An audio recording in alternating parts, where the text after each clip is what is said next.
Sound check 1, 2, 3, 4.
Good evening. My name is Nicole Ludden. I'm a reporter at the Arizona Agenda, and I'll be the moderator for this evening's debate. The Citizens Clean Elections Commission is the sponsor of this event. As the state's voter education agency, Clean Elections is the official sponsor of Arizona debates, so voters have the opportunity to hear directly from the candidates, ask questions on the issues that matter most to them, and vote informed. Voters that are watching this debate live, you can submit a question at any time by emailing debates@kc-a.com. You can send a text to 408-302-1810, or you can call 480-937-1253. We may not get to all audience questions, but we will do our best. Tonight, we'll be hearing from candidates in Legislative District 7, which covers parts of Coconino, Navajo, Gila, and Pinal counties, and includes Apache Junction, Payson, Show Low, Globe, and the south side of Flagstaff, just to name a few areas. As this is a primary election debate, candidates are competing against others in their party to become the official party nominee. All registered voters, including independent voters, can vote in the primary. Independent voters can choose a single party ballot they wish to vote. We will kick off the evening by hearing first from the Democratic candidates for the state Senate. Then we will move to the Republican Senate candidates and wrap up with the Republican candidates for the House. We should conclude around 8 p.m. tonight. Only the candidates currently debating will appear with their cameras and microphones on. Candidates, you have 1 minute for your opening and closing statements and 1 to 2 minutes for your responses to voter questions. We'll start with opening remarks in alphabetical order and reverse that order for closing remarks. We encourage an open exchange of dialogue between opponents. If you feel the need to respond to another candidate's comments after they conclude speaking, you may do so. I may limit responses for time management purposes, and we remind the candidates in the audience that this is a respectful, courteous, and professional environment. Our goal tonight is to connect candidates and voters so our electorate may vote informed. So to introduce our candidates tonight, the Democratic candidates running for the Senate are Haley Creighton and Roberto Reveles. The Republican candidates running for the Senate are current LD7 Rep. David Cook and incumbent LD7 Senator Wendy Rogers. Rogers was invited to attend but declined to participate tonight. In the House, voters get to vote for 2 candidates. The Republican candidates are Walter Blackman, Andrew Costanzo, John Fillmore, and Barbie Engel. David Marshall Sr. and Stephen Slayton were invited to attend, but they declined to participate. There is not a competitive Democratic primary for the House in this legislative district race. So let's go ahead and get started with the Democratic candidates for LD7 Senate seat. As a reminder, the Democratic candidates running for the Senate are Haley Creighton and Roberto Reveles. As a reminder to our candidates, you'll have 1 minute for your opening and closing statements and 1 to 2 minutes for your responses to questions. We'll start with opening remarks in alphabetical order and reverse that order for closing remarks. So Ms. Creighton, please start with your opening remarks whenever you're ready. Thank you so much, Nicole. My name is Haley Creighton. My pronouns are they, them, or she, her, and I am running for state senate here in LD7 because I want to see more young people in politics. I work with young people on a daily basis. I work for the Arizona Students Association, advocating for issues that college students and young voters care about. And I want to see our issues respected and seen in the state legislature. I know there are a lot of amazing young progressive people in the state legislature, people like Cesar Aguilar, Annalise Ortiz, Lorena Austin, and some other amazing people in there. And I want to be there with them. I want to represent Generation Z. I want to show that our issues, the issues that we care about, deserve to be in the places where decisions are made and deserve to be taken seriously. So. Thank you. Mr. Reveles, your opening statement whenever you're ready. Yes, I'm a candidate for state senator because I want to contribute my experience, civic engagement to ensure bold and effective representation in the legislature for all the people living and working in Legislative District 7. I bring extensive experience from 24 years on the staff of 5 members of Congress, including Arizona's Stuart Udall and Morris Udall, and I retired as Mo Udall's chief of staff.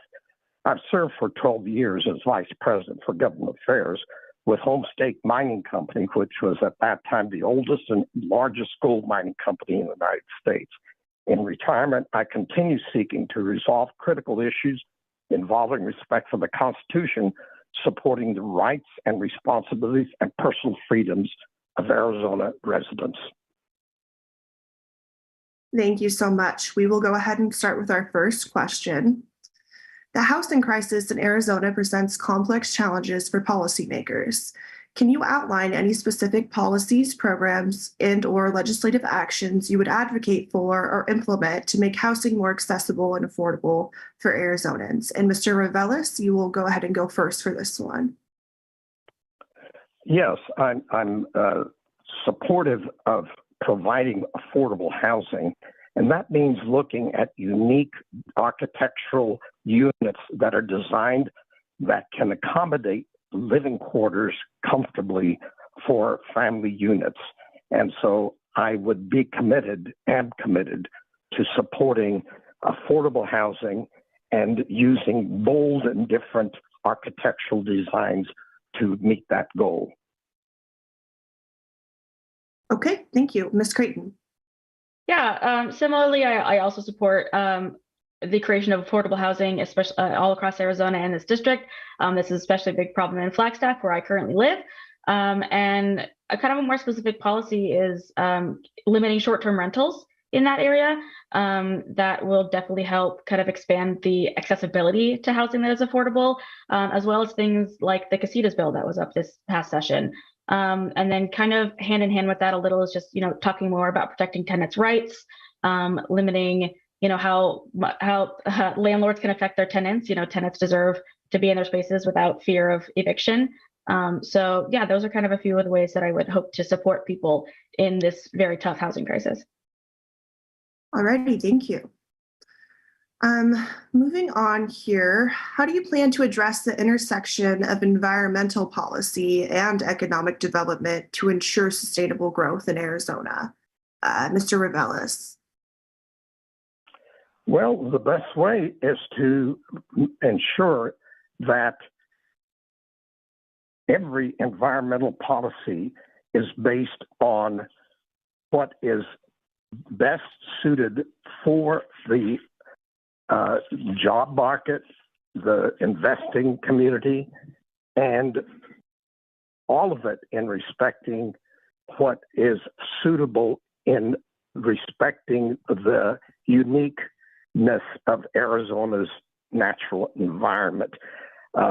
We want to have open spaces. We want to have recreational opportunities out in the public. We want to be able to have urban recreational centers and the like where people can gather. And so I think that implementing that kind of integration, if you will, between energy policy and the economy can be beneficial for the entire LD7 district. Okay, thank you. Ms. Creighton? Yeah, I think the very important thing to remember here is that parts of Arizona are so different. So really getting firsthand knowledge and input from local communities and from organizations doing this work in their communities, talking to, the rural lands versus kind of the more urban lands in Arizona, and also talking to indigenous communities. I think there's lots of tactics that some of these groups have come up with to balance those things, to balance the environment and the economy, and talking to them and bringing them into this conversation is very important. So that's probably the first step to working out the best way to balance those things. Okay, thank you.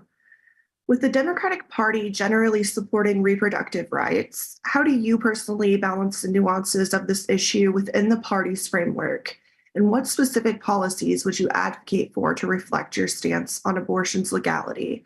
And I believe I messed up the order last time. I think Ms. Creighton, you're first. Thank you. As a young progressive, I am in full support of the right to an abortion. I have always said, I've been a big supporter of the Arizonans for Abortion Access Act. I think that is a wonderful first step. I think the current, either the 1864 total ban versus the 15-week ban, whichever one's going to be in effect. I think both are still not great. I think we need to go further. I think I support like I said, I support the Arizonans for Abortion Access Act, which cuts off around 22 weeks, but I want to push it further. I totally understand that there are reasons why people get this incredibly necessary medical procedure that have nothing to do, like the government should not be a part of it all. I believe that should be a decision patients make with their doctors. It's an incredibly hard decision. And I want to kind of destigmatize that and allow for that decision to be made as, you know, if people need it past that deadline sometimes. So I want to talk about that and to keep expanding legality, you know, hoping to see the AAA Act on our ballot in our state constitution. And if not, then to continue to expand that, pass legislation to make the limit even further, or to extend the deadline, I guess, to get an abortion, and to also just expand the access to reproductive health care in general, which also includes things like comprehensive sex education and protecting birth control. Okay, Mr. Reveles. Yes, well, I reject the idea that politicians should make a decision that is clearly within the sole purview of the mother and her medical counselors. And I am totally in support of allowing women in this particular campaign to make themselves heard and to support the rejection of the territorial law that is so outdated. So it's a decision between a mother and her medical support, and not the politicians to make. Okay, thank you. I do want to shift over to education. Do you believe Arizona's K through 12 public education systems as a whole are adequately funded? And if not, how much more money should the state spend, and how do you propose raising that money? It would be helpful if you could cite specific taxes you'd increase or other revenue sources and the new amount of funding that would bring in, if you have any specific ideas there. Mr. Reveles, you're first for this question. Yes. And again, I totally feel that the public school system should be adequately funded instead of always being at the lower end of the per pupil funding throughout the country. And no public funds should go to religious private schools as the ESA right now is set up. The voucher program is totally uncalled for, and I do not support taking any money from the public education system and allow the teachers to teach without any restrictions and book banning that is going on in the school system today. So adequate funding so that even students with disabilities can be served within the public school system, and get away from this idea that public funds should be used in wealthy, private, religious-based schools. Okay, thank you. Ms. Creighton. Yeah, similarly, my parents are public educators here in Arizona. I am a product of Arizona public schools. I fully understand that our public schools are not as funded as they need to be. That means, you know, our students deserve resources, buildings that are not crumbling. They deserve good curriculum. They deserve teachers who aren't burned out because class sizes are too big, and they deserve teachers deserve higher pay and things like that. So I am wanting to see that funding go up. I like Roberto mentioned, our education is funded very last in per pupil funding. I think one of the solutions to that is limiting the voucher program that is taking public money and putting it into private unregulated schools instead of into our public education. I also think that just generally just raising funding and for allowing listening to the teachers that are talking about certain legislation that they have tried to pass in the past. You know, they've tried to do, I believe it was Proposition 208, but excuse me if I'm getting that number wrong, a few years ago, kind of around the Red for Ed movement and everything. They've been telling us what these solutions are. They've been saying it for years, and I don't think the legislature is listening. So I think, listening to them and make solutions is really the big first step. Okay, thank you. And in that same vein, high quality teachers often leave Arizona or leave the profession altogether. How would you propose to keep them in the classrooms? And do you have a plan to attract a new generation of teachers? Ms. Creighton, you're up first. Absolutely. I think, those are very hand-in-hand answers. I think funding is really one of the big things. I think if we support our teachers by by upping their pay for one thing, but also by putting resources and money into their schools so that they can lower class sizes, so that they have the resources they need and don't have to pay out of pocket for school supplies. I think that will, make teachers feel more supported and keep them here in Arizona. I think one of the other things too is I attended NAU, and I knew a lot of people in the kind of education program who are becoming student teachers, and that's not a paid position.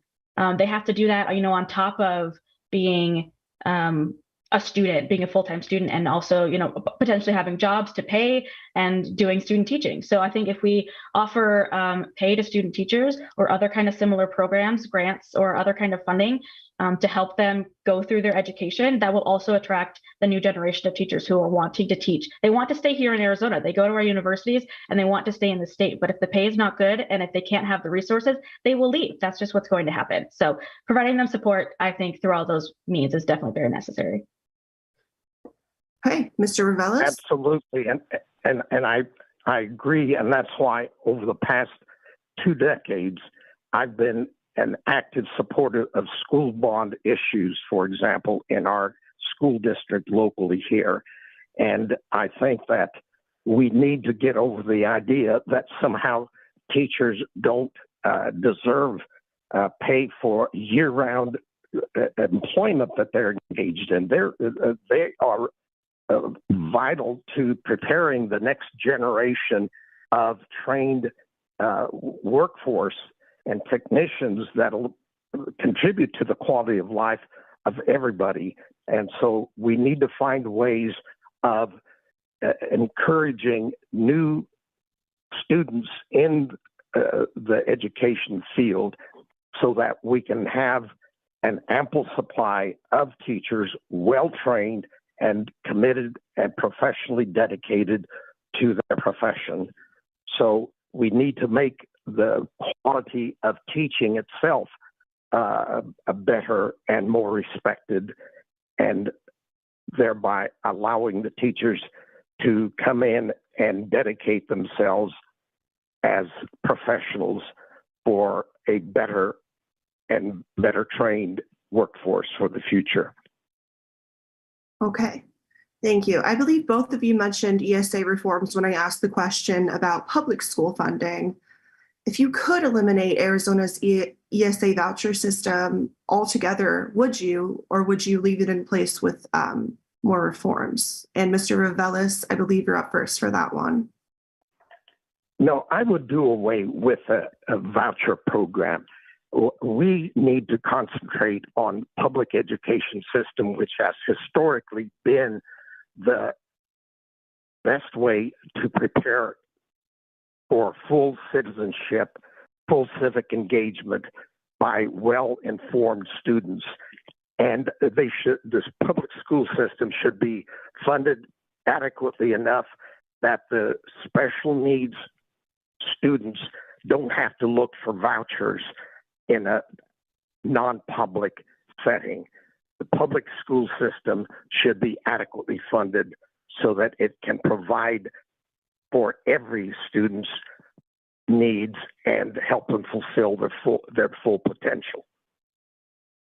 Okay, Ms. Creighton. Yeah, I think, absolutely. Ideally, we'd be funding our public schools enough that vouchers would not be necessary. But I think in the terms of the right now, I would not wish to do away with vouchers entirely. I think that there are definitely reasons why students, like Roberta mentioned, with special needs would need specific kinds of education or would need to go to a specific school for their resources.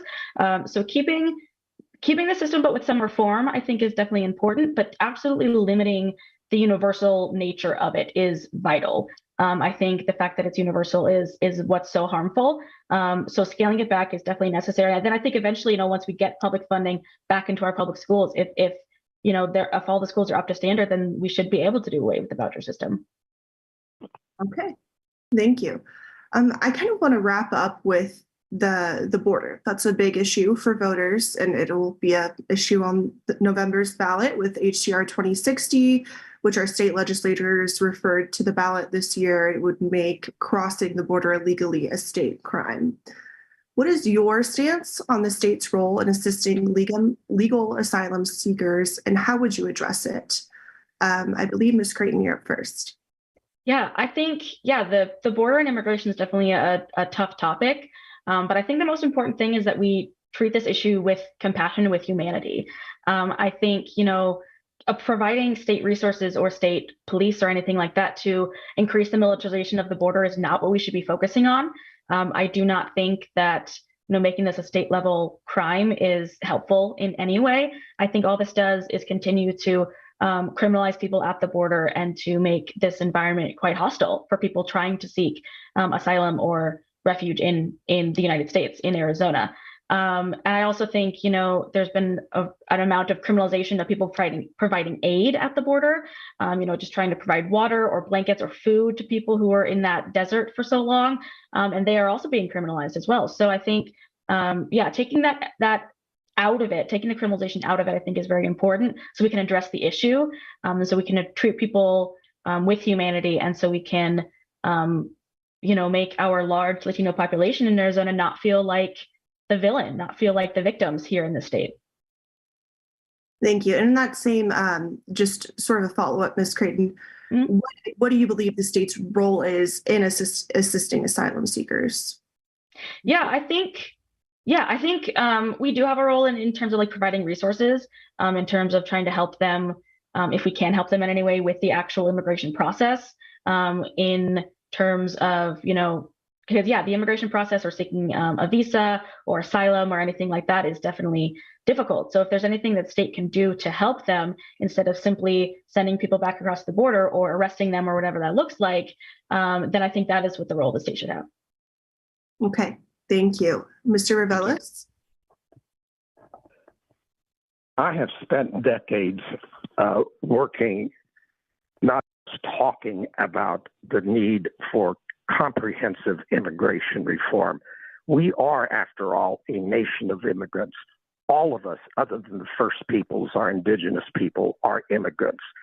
And we have to approach this in the same way that we approached European immigrants. They come here for economic opportunity and personal freedoms. We have got to stop trying to create a fear of immigrants. There is no single study that supports the big lie that immigrants bring criminal activities into our communities. On the contrary, the Cato Institute, for example, produces study after study that shows that immigrant communities have a lower criminal activity than the rest of native-born Americans. And so it is a big lie that's being pushed on the community that immigrants bring criminal activity. We need to have a comprehensive immigration reform that will be working. Right now, the highest priority recipients of family reunification visas have been waiting for 21 years. That's the highest priority. So the system is broken. We need to ensure that we stop just talking about the need to fix the border. We need to fix our entire immigration system and make it a reasonable system that recognizes we need the workers, they are willing workers, and we need to act because our future welfare of our nation depends on a constant flow of willing workers and willing, civic, responsible residents. Thank you. And Mr. Revelis, same follow-up with you. Are there any specific reforms that you would push for if elected when it comes to asylum seekers and immigration in general? Yes, we need to obey our own nation's laws and international law that gives all refuge-seeking asylum seekers an opportunity to state their case, and they should be provided an opportunity to do that and not turned away at the border on a whimsical decision of a harassed and overworked border agent. So the reform I would promote would be to ensure that all refugees with legitimate basis for seeking asylum are given full opportunity to present their case through the court system and not rejected at the border. Thank you so much. All right, well, that is it for our questions. We're going to go ahead and move into closing statements. And the first one will be given by Mr. Revelis whenever you're ready. Well, during the discussion of these serious public policies, I will always adhere to being present, first of all, truthful, transparent, and accountable. I think Arizonans deserve the presence of candidates seeking to be hired as the people's representatives in the legislature. And those candidates who fail to engage in these competitive civic dialogues, discussions, they display an arrogance and disrespect to the public by doing so. They deserve to be rejected at the ballot box. So for information on my candidacy, I encourage folks to go to revelisforarizona.com. I ask for your support, and I ask you to vote for Roberto Revelis for state senator. Thank you. Thank you. Okay, Ms. Creighton. Absolutely. I want to say thank you first to the Clean Elections Commission and to Nicole for having us here today for this wonderful open dialogue, and as well to you, Roberto. It's always great chatting with you. And yeah, I think this is a wonderful way to show the people of Arizona how we will fight for them, what we will do. Like I mentioned before, I want to be here to bring compassion and humanity back to the state legislature. I want to talk about these issues that deserve to be talked about with a new perspective, with a young person's perspective, with a queer person's perspective. And I want to talk about those in a way that we hope to treat all people with dignity and with respect in this state. So I would be honored to be your next state senator and to bring those values to our state. And yeah, I'll plug my website as well. My website is CreightonForStateSenate.com. So check me out, and I hope to serve the people of Arizona the best of my ability. All righty. Well, thank you so much to both of our candidates. That does conclude our debate for the Democratic candidates for LD7 Senate seat. We will now move on to the Republican Senate candidates in just a moment, if you want to hang around to watch that. Thank you so much.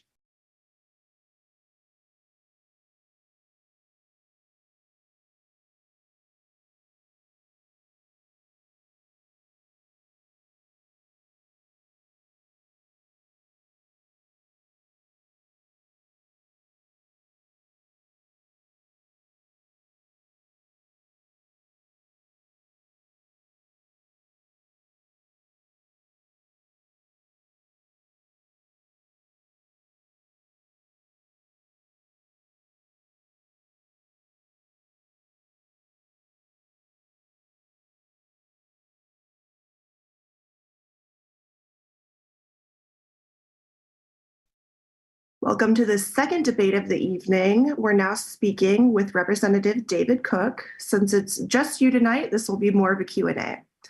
As a reminder to our viewers, you can submit a question at any time by emailing debates@kc-a.com. texting 408-302-1810, or calling 480-937-1253. Mr. Cook, go ahead and start with your opening remarks whenever you're ready. Thank you. And I want to thank Clean Elections for the opportunity to reach out to voters, not only in District 7, but across the state, so they can get a better idea of what the differences is between the way a rancher thinks like myself. And welcome to my ranch. I'm coming to you from Globe, Arizona. It's my Yellowstone behind me here in Arizona, if you'd say that. And so I just want to say that in rural Arizona, we have different challenges in rural Arizona, small cities and towns. Look how vast this district is in 7. We don't have the same problems and we don't face the same challenges as the urban areas, and such as in Maricopa County, for instance. So when you talk about the counties that are here, I've lived in Pinal County at one time in my life, and Gila County the rest of the time. And that's where I reside today. I'm from here and I'm for here. You can find more information on me at cookarizona.com. Thank you so much. We'll go ahead and jump into questions for you. Lawmakers passed a budget this year that cut more than $1.4 billion to make ends meet after overspending last year. In your opinion, what was the most damaging cut in that budget? And were there any areas of government you think should have been cut deeper? Well, I want to say that we were not over budget. That's a misstep in what you're telling the viewers right there. So when you talk about the $1.4 billion, that's not in 1 year, that's over 2 years. So is the current budget of last year and this year together, or you could say it's $1.7 billion over the following year too in projections. It's not a big deal. We still had a $16.1 billion budget. I'm not happy with the way the budget turned out. Is the way that was given to us. There's much more that we could have done, I think, for Arizonans, especially in rural Arizona, but that's the way the sausage is made. We're not kings, and we're no one's a king maker. So it's when you cobble up the votes of 31, 16, and 1, then that's when you get legislation to move, especially when it comes to the budget. So what they did was they had 3 people get in the room. They had the speaker, they had the president of the Senate, and they had the governor's office together. And they're the ones that rolled out the budget to us on a matter of, Monday afternoon is when the appropriations chair, I think, got to see it. Immediately, they had hearings on Tuesday while we're going through the document itself, trying to figure out what's in there. And we slowed it down as much as we could. And so that's what the amendments came for later was the final agreements on how they could get those votes. There's some things that I had into the budget that won't even be spent. It'll be rolled back into the general fund because the policy that was hung up in the Senate didn't get passed to the governor's office. And so it's just a really complex, detailed thing. Yeah, I know that process goes by really quickly. I guess, are there any specific things that got cut from the budget that you would rather have stayed in the budget? Well, there's some critical services, I believe, that are being cut. And we've heard Republican legislators stand up on the floor that voted no against the budget that said, these things could be changed. And so it's like if you get 10 lawyers in a room, you're going to have 11 opinions on how to do something. It's the same thing when the budget is. We need the smartest people, the most experienced people when it comes to the budget in the room making these decisions. Because when you go back to the budgets before, now remember, this is my 8th year. So tonight, when everybody's watching these LD7 debates, I'm the only current representative, and you got a couple past representatives that are running for re-election that's coming up later. The budget is a complicated thing, and I've never seen it done in my 8 years like it was done in this past 2 years. I'm not a big fan of it. I think the budget should be done out in the open. I think members should have the opportunity to read and actually understand what and how it impacts their districts, because that's who elects them and sends them there. So when you think about some of the stuff that was cut, it's not too bad. But when you think about really what we should be talking about is what was protected in this budget. First thing is that I wrote a letter to the governor in which I said, when she put a hiring freeze on there, I wrote a real nice letter and said, Governor, I would like for you to rethink public safety. The Department of Corrections, the Department of Public Safety, those kind of things should not have a hiring freeze, as we were 600 or 700 officers down in the Department of Public Safety, in which these current officers, in which they're being overworked, were working too much overtime. So if we were to freeze those hiring positions when it comes to public safety, then we're only putting more strain on those public servants that are doing that safety job. She came back to the table and said, the things that I asked for was Department of Corrections, Department of Public Safety, and the Department of Child Safety. Well, once the governor reviewed those, then she came back that 92% of the positions were filled in the Department of Child Safety. Because what I didn't want is for some government action, because of our projections not being true in last year's budget, that we were putting children at risk. So now that I felt comfortable that, okay, we're 92% filled in that department, what about the other departments? And she made arrangements. I think she freed up 300% positions in the Department of Public Safety, for instance. Now, we did make some permanent cuts to the Department of Corrections. However, those vacancy savings have been there for a long time. Those vacancy savings positions were being used to pay for the overtime of the current officers. So government always, just like anybody's household budget, over time, things change, and you need to press the reset button to say, okay, if I've got Dish Network on my home TV and it's gone up to $165, however, now that I have Verizon Wi-Fi in my house and I can purchase like Sling for $35 a month and still have those same channels, what do we need to do?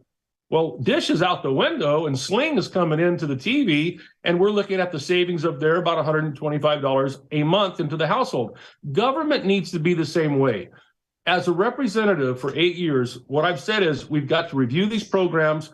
Are they working? If they're not working, we've got to get rid of them, or we got to modify them for what's working for the people.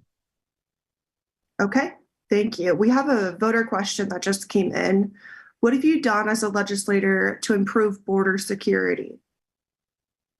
Well, we've done a lot in my 8 years there, and probably in the amount of time you're going to give me to answer that is I'll go back when Doug Ducey was governor, when the constituents in Arizona was just livid, and we were being invaded not by Hispanics or Mexicans from Mexico, and it's still going on today by the thousands. If you'll watch any news organization, they're going to be, whether it's CNN or Fox News, they roughly say the same thing. And when you talk to, I think on one of the clean elections debates I watch is the sheriff that's down there, it's the thousands and thousands of people that are the gotaways that they know that they've seen on the camera that have come through that we don't know who those people are. Well, first of all, we gave Doug Ducey about $400 million. We gave him a border strike force, task force down there to go down there and assist on the border. Now, what did that get us? What that got us is President Biden and what they've done down there, they went ahead and they sued the state of Arizona for what we tried to do was finish and sealing up the border. That's when, if you'll remember in your board, it's simple to put, that's when Ducey bought the big Connex boxes and was filling in the holes of the border wall to stop the inflow of illegal traffic. Now, what did that get us? The federal government said, okay, you can't do that. You don't own the land. We're the landowners. So in fact, they sued the state of Arizona. Then we had to cobble up another $85 million of taxpayer money to have those removed. And I think they're being held down in Yuma somewhere and being sold off at auction. Okay. You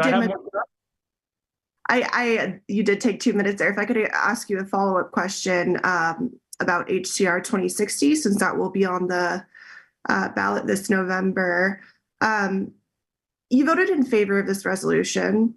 Where do you personally draw the line when it comes to state versus federal jurisdiction in immigration policy? Well, I'm real quickly going to say I draw the line when the federal government, I take an oath to uphold the Constitution, the state Constitution and the federal Constitution. They all take the same oath. What I don't understand is why the federal representatives can't get the job done. They all come out at election time. They all say they're going to secure the border. You know what? Trump is the one that did it. It wasn't a congressman. It wasn't a senator. It's that president that stood up and finally said it while everybody else is saying what they're doing. So the state of Arizona, what we've done is say, we've stepped up and said, we're going to give our governor, which was first Doug Ducey, we're going to give him the tools and what we think the legal authorities are. Did not work out so well. So what we did then is we went to the county sheriffs that are on the border, in which I said on the 9th floor of the governor's office at budget time one time and said, listen, these counties, they've got to have resources. And in fact, this budget, I say what's in the budget today is we're giving those counties dollars and resources to go ahead and get some of that money to offset the cost in which those county taxpayers are footing the bill for taking care of the federal problems. Now, When we go into the ballot initiative, I support it. I have my own reservations about it, and that's why I'm asking, send me to the Senate. We can do better work than what is being done today. There's a single subject clause in our state constitution when things go to the ballot, so we don't confuse the voters. There are 3 things in this bill.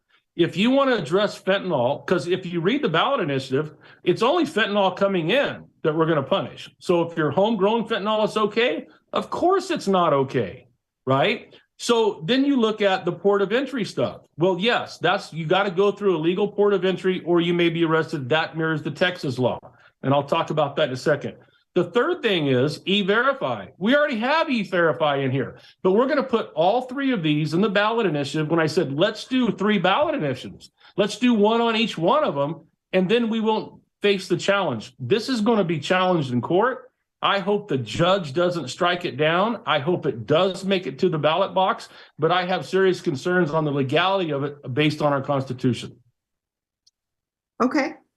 Thank you. And then I do want to move the conversation over to elections. Voters also asked a lot of questions about that. What actions, if any, do you think the legislature should be taking to continue to improve the overall accuracy of elections? Well, when you talk about the overall accuracy of elections, you're talking about millions and millions of people that are voting. But in rural districts, like I said when I started out, we don't have the same problems as Maricopa County has down there, and the voting centers and the waiting hours in line and things like that. When you talk about District 7, and that's what I want to talk about, you're talking about small towns. When we go into the grocery stores, we either know the people in the grocery stores or their family members. It's the same thing when it comes to election day. When you have the volunteer poll worker and the people that are working the polls for voting, I would almost bet you they know 85 to 90% of the people that walk through the door, and they exchange pleasantries. In small communities, we know each other.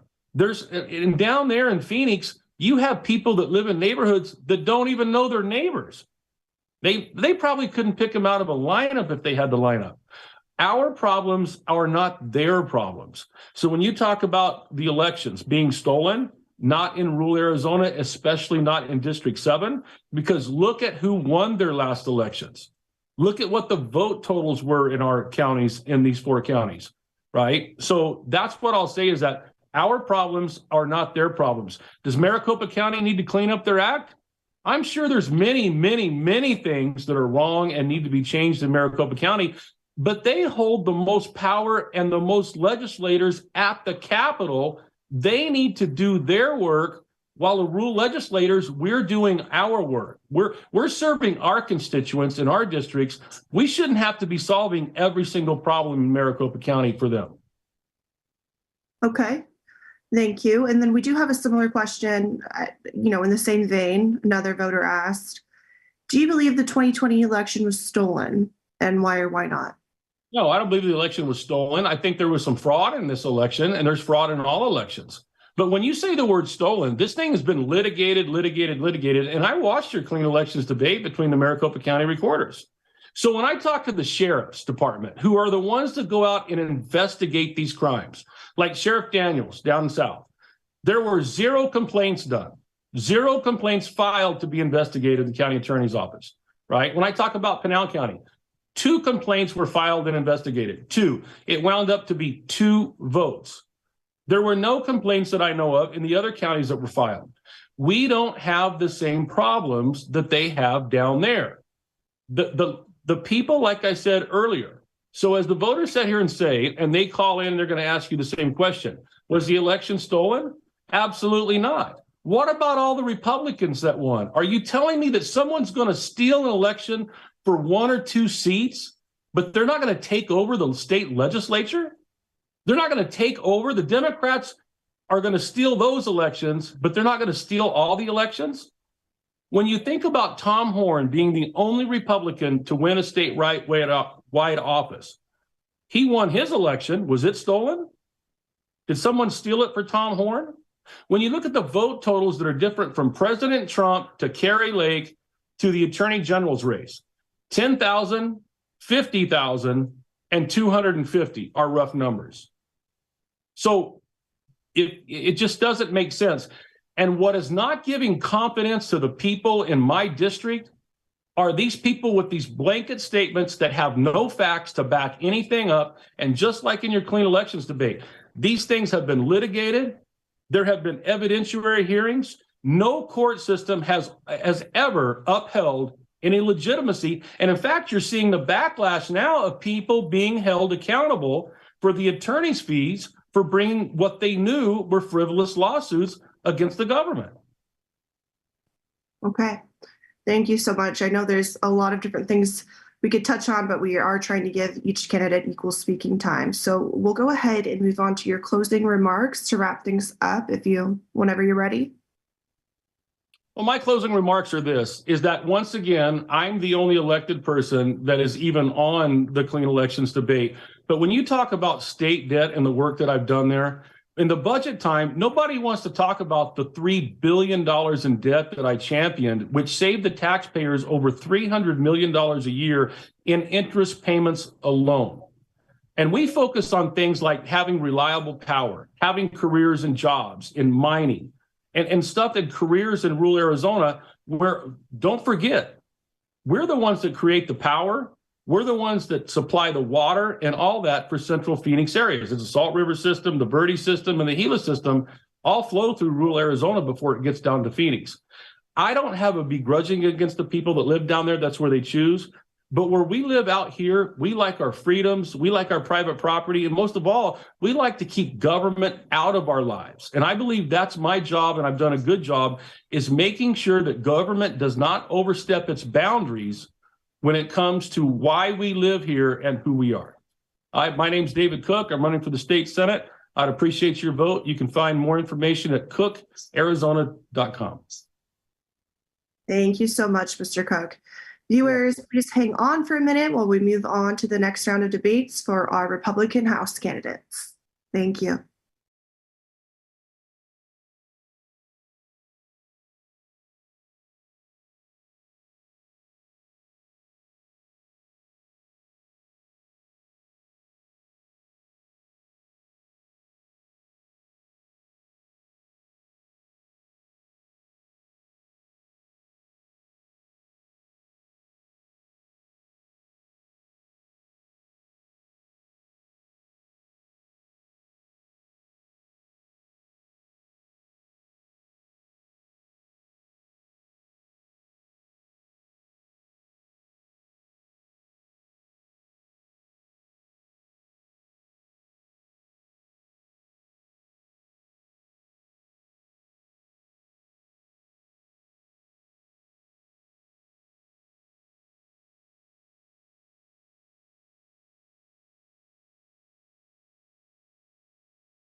Welcome back. We will conclude tonight's debate with the Republican candidates for LD7's House seats. The candidates debating are Walter Blackman, Andrew Costanzo, John Fillmore, and Barbie Ingle. David Marshall Sr. and Stephen Slayton were invited to attend but declined to participate. Viewers, just as a reminder, you can submit a question at any time by emailing debates@kc-a.com, texting 408-302-1810, or calling 480-937-1253. As a reminder to our candidates, you'll have 1 minute for your opening and closing statements and 1 to 2 minutes for your responses to voter questions. We'll start with opening remarks in alphabetical order and reverse that order for closing remarks. So, Mr. Blackman, you're up first with opening statements whenever you're ready.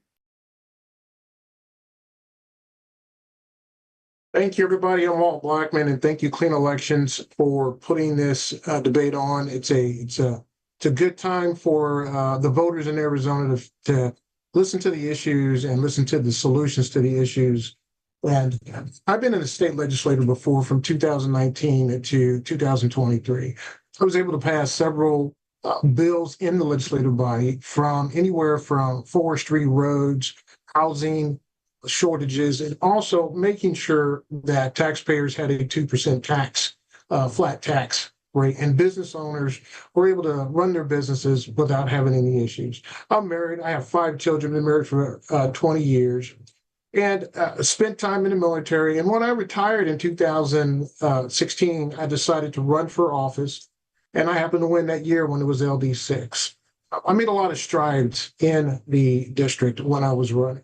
Education, funding. We're talking about also law enforcement. We're talking about border security, election security, and so on and so forth. So tonight, I'm so glad that we have an opportunity to talk about the issues and talk about some of the solutions with the issues. So thank you, and I look forward to this debate.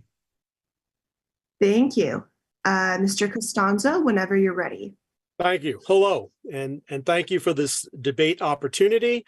I am Andrew Costanzo. My creed is God, family, country, and guns. Economic freedom, border security, and election integrity are a must. I am not a career politician. However, I have been a Republican activist for decades, fighting the rhinos and the establishment. I have championed for those who the establishment and the leftists have attacked, including Senate President Russell Pierce and Maricopa County Attorney Andrew Thomas. I was the volunteer coordinator for the grassroots Republican censures of Senator John McCain, who failed to follow our conservative platform. If you are looking for a representative who will fight for we the people, I am your man. Please consider when voting to choose policy over personality. Thank you. Thank you. Mr. Fillmore, whenever you're ready. Thank you very much. Good evening, everybody. My name is John Fillmore. Our country and our way of life is under attack. We don't need weak people representing us at a time when the patriots should be standing up. I am a veteran. I'm former president of the Arizona Patriot Party. I have been a strong Republican for over 36 years, an elected Republican precinct and state committeeman, a past 3-time elected president of the Superstition Mountain Republican Club. I've been rated 100% conservative by the Arizona Free Enterprise Group, the John Birch Society, and have one of the highest American conservative ratings, CPAC, of 96. I have always been NRA endorsed. I carry and sponsor the bills that most people don't have the backbone to carry. I sponsored against the spread of sexual indoctrination in our schools, allowing moments of moral reflection in our schools, having kids say the pledge. I was a sole sponsor of one day, one vote election integrity. I hope you'll listen tonight and what I have to say, what the others have to say. And then at the end of the night, you'll say, you know, that old geezer Fillmore, he might be the guy that we should have coming back for the fight. Thank you. Thank you. And Ms. Engel. Hi, thank you so much. I'm Barbie Engel, and I am running for LD7 State House. I have been working on legislation for many years, actually since 2009. I've worked on over 100 bills here in Arizona, as well as 36 other states, federal bills, and worked with the Department of Defense to get our military treatments that they need. I believe in faith, freedom, and family. And my husband is Ken. We are Ken and Barbie. And we live here in Apache Junction, actually just north of Apache Junction. And I am going to go down to the House and do a good job for all of LD7, from Flagstaff down to Florence, over to Oracle, and all the way back up through Navajo. I want to be the legislative rep for our area, as well as for the entire state of Arizona. It's time to fix some things that have been going bad for the last few years. And we need to make sure that we are all represented and that our voices are being heard, and that we are having those constitutional conservative values as part of our legislation that's coming into play here in Arizona.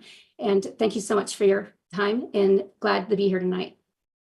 Thank you so much. We will go ahead and start with some questions. Abortion was a huge part of this past legislative session that just wrapped up, as it will be in November if we do see that on the ballot. Do you believe Arizona lawmakers were right to repeal the territorial era law that bans abortions in all cases except to save the mother's life? And please clarify where you draw the line when it comes to abortion. And this time we will start off with Mr. Costanzo. Thank you. I intend to represent all of Arizona, and that particularly includes the most defenseless and innocent of my fellow Arizonans, and that would be babies in the womb. I am against the repeal of the territorial ban. I believe it should have stayed in place. I believe that, again, life is precious. And even in instances of rape and incest, those babies are no less innocent than any other babies that we are trying to protect. We should, however, make sure that we have programs in place to assist women who have been victimized so that they are not again victimized with an abortion that may result in both physical and mental harm to them later in life and possibly throughout their life. Thank you. So where you draw the line personally, it sounds like, is the territorial area ban? Just Yes, ma'am. Mother?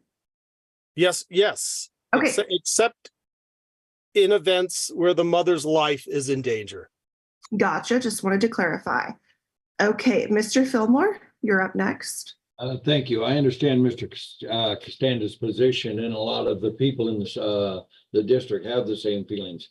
I want everybody to know that I was a sponsor of the heartbeat bill, one of about 13 people. And the way that I look at this is that even though I have received the Family Champion Award from the Center for Arizona Policy because of my pro-life stance and my staunch support of not having abortions out there, I also recognize the fact that we are a country of many, and I represent all of the people.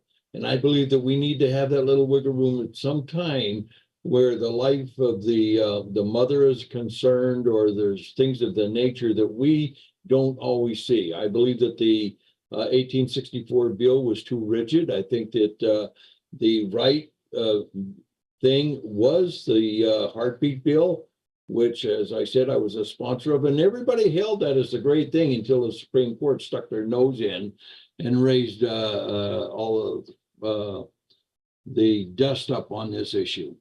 I will proceed to keep that attitude. I believe that abortion is bad, but then again, I believe that there are times when the mother and the child have to have extenuating circumstances, and we should be able to react to those. Okay, thank you. Ms. Engel. Hi, thank you so much. I actually believe that the abortion bill, I call it the 1977 recodified bill by Governor Castro, who was a Democrat governor. I believe that they got it right in the 70s and that we should not have repealed it. I actually felt so strongly that I did reach out to both of our state representatives and senator here in LD7 and made sure that they understood my opinion where I stood. And then I also went down to the House and to the Senate for the hearings on this bill so that I could make sure that we were being supported, we were being heard, and that the right things were supposed to happen. And it ended up getting repealed. I'm very sad about that. And now I have to turn to the upcoming election, and we're going to have abortion on the ballot, it looks like. And I believe it goes too far. We need to actually understand that they're asking for abortion up to the time of death, in some cases after death. And if the baby is in an incubator, and they say that providers can perform the abortions, that's not okay with me. We need to punish the rapists if they are raping somebody and raping especially a child or a minor that gets them into a situation where they're pregnant. I do believe that I have to travel to other states for medical care. I do believe that if you want an abortion here in Arizona, it should not be legal, and you can always go to another state if you want to do something to your body and to your human child that's in your body. We don't have to have every single thing available here in Arizona, and we absolutely do not need to spend any funding on government funding, taxpayers' money on providing abortions or paying for Planned Parenthood. Thank you. Thank you. So just to clarify, it sounds like you have an absolutionist view, no abortion in any circumstances. I believe if the mother's life is at risk, that they should be able to receive an abortion. Other than that, I understand if somebody is raped and that's what they mentally need to go through. But I also, as I said, I live with a rare disease. I have had to go to 6 other states to get treatment. Not all the treatments are available in every state. I would prefer that Arizona stay conservative and protect the lives of unborn children. Okay, thank you. Mr. Blackman. That's a great question. In my last year, I actually sponsored a bill that codified the 1864 and 1977 abortion law that's on the books. And what it did, it actually made exceptions to the life of the mother, rape and incest. I think we need to be realistic about that. I'm very pro-life. You know, we've got more Black babies that are aborted every single day than there are born. From the time Roe v. Wade was closed or sealed out from the Supreme Court, 63 million Black babies have been aborted. So this hurts the Black community and the Hispanic community more. That's why it's hard for me to fathom that there are folks in our community that want this appeal on the books for abortion at no cost or for abortion to be unlimited. Abortion is murder, plain and simple. It's funny folks that want abortion are already born. It's funny that folks that also think it's a good idea to go all the way up to the point of pregnancy or the point of delivery, past fetal viability. They want to do this. They want to abort these babies. So it's important for folks to understand the real cost of this. All babies are important, regardless of their demographic background. However, this is significantly hitting the Black community. We should be at 17% right now across the nation, or at 13% because of abortion. And as long as this bill goes up to the ballot, and if it is passed, we're going to see more Planned Parenthoods that sprout up all over Arizona, just like shopping malls. So we really need to take another swing at this, and we need to fight this. We need to protect life, and I'm going to continue to do that while I'm in the Arizona House. Thank you. Just to clarify, it sounds like you do support exceptions for the life of the mother in rape and incest. I do support that because everybody's situation is different. And with that, I want to just caveat what Andrew said. We need support services for these folks that are having abortions, counseling for the family, counseling for the mother, the young mother, and being able to make sure that our adoption agencies, they can be streamlined, and child protective services are also included in this to take care of the rape and those folks that have been treated badly for having abortions. Okay, thank you. We will now move on to election integrity in general. We actually had a voter submit this question, and he specifically referenced a bill that Mr. Fillmore and Mr. Blackman sponsored and co-sponsored in their time in the legislature. That's HB 2596, which proposed a massive overhaul to election procedures and would have given legislatures the right to reject election returns. So I will ask all candidates the questions posed to these two specifically. Do you believe that the legislature should have the power to override the will of the people and reject election results? Feel free to expand on any election integrity measures you would advocate for if elected. And Mr. Fillmore, you're up first, so yeah. Thank you. Listen, I sponsored about 15 election integrity bills. Now, I was the prime and only sponsor of HB 2689. One day, one vote, election integrity. It's a gold standard out there where we have our elections in person, on paper, in the precinct where you're registered, no electronics, things like that. President Trump's poll, the Republican caucus killed that bill. I brought it back to life. They killed it again. I brought it back to life. They killed it again. Then they assigned it to 12 committees to try to kill that. And I still got it out to the Senate. Fact of the matter is that we need to get control of our election laws. I am going to be reintroducing some of the same bills that I have had. I copied laws from other states that, for instance, anybody coming into our state to get a driver's license, or if they come of age, they have to actually bring in proof of birth, a birth certificate of citizenship in order to be able to get a driver's license in Arizona, basically nullifying the motor voter federal law here in the state of Arizona.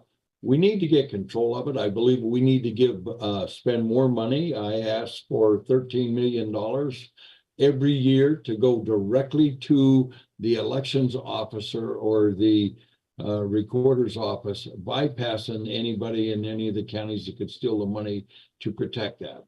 So I believe we have a long ways to go. It's a brutal fight, and I'm willing to have it again.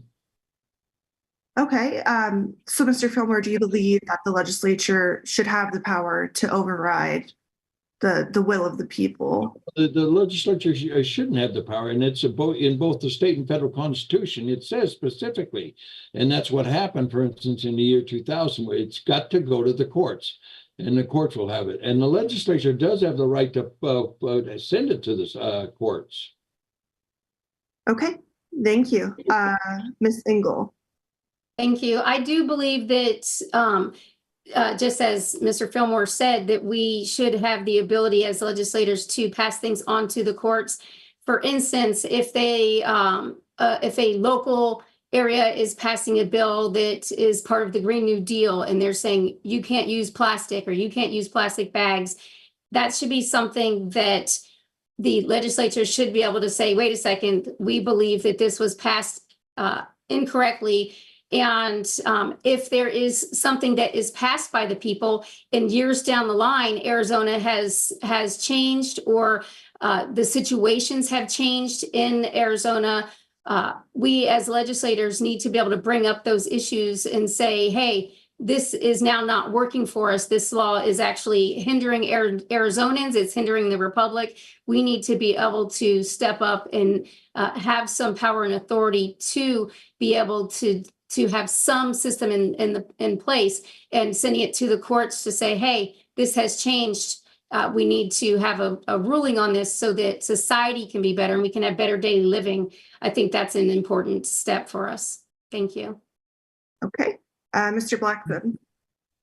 Yes, what we need to do is need to understand what the Constitution says, and it says that the states actually run the elections. Listen, I actually sponsored and co-sponsored several bills, and I also advocated for Mr. Fillmore's bill, one day, one vote system. I also co-sponsored banning of the machines at the ballot boxes, sponsored voter legislation ensuring that only legal citizens in Arizona be allowed to vote. I sponsored a bill for legal ID at the polling sites, and also proposed automatic audits after the election results for every election, not just for some of them.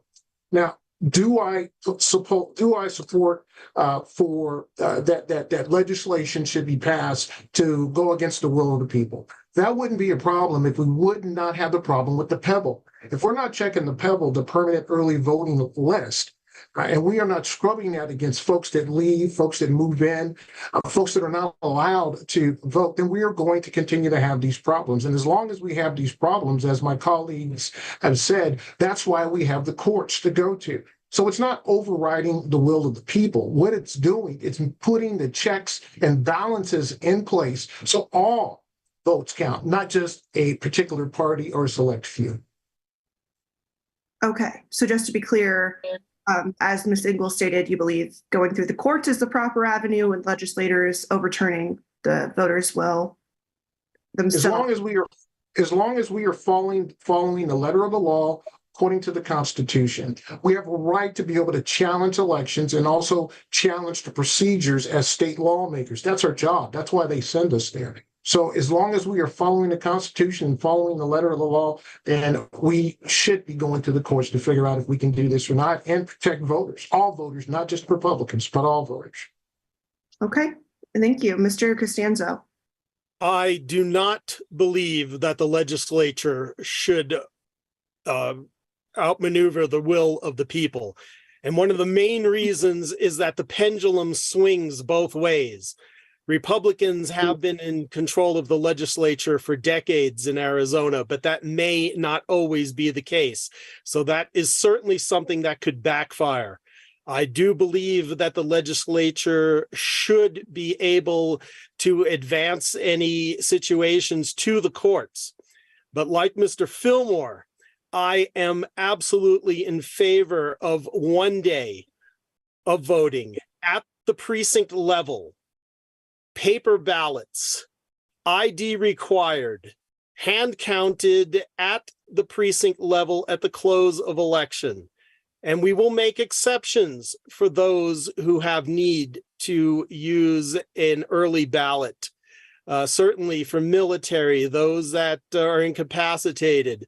We were a compassionate society, so we certainly will make allowances. However, the early ballot system on a permanent basis is one of the greatest harms that has affected our state and our republic as a whole. We need to move away from the early balloting. It's very dangerous, it's ripe with fraud, and our election rolls need to be cleaned up. Okay, thank you. And I want to stay on that topic just because this is a very popular question amongst voters that have submitted this question to us. Do you believe the 2020 election was stolen? Why or why not? And for this question, we will start with Ms. Engel.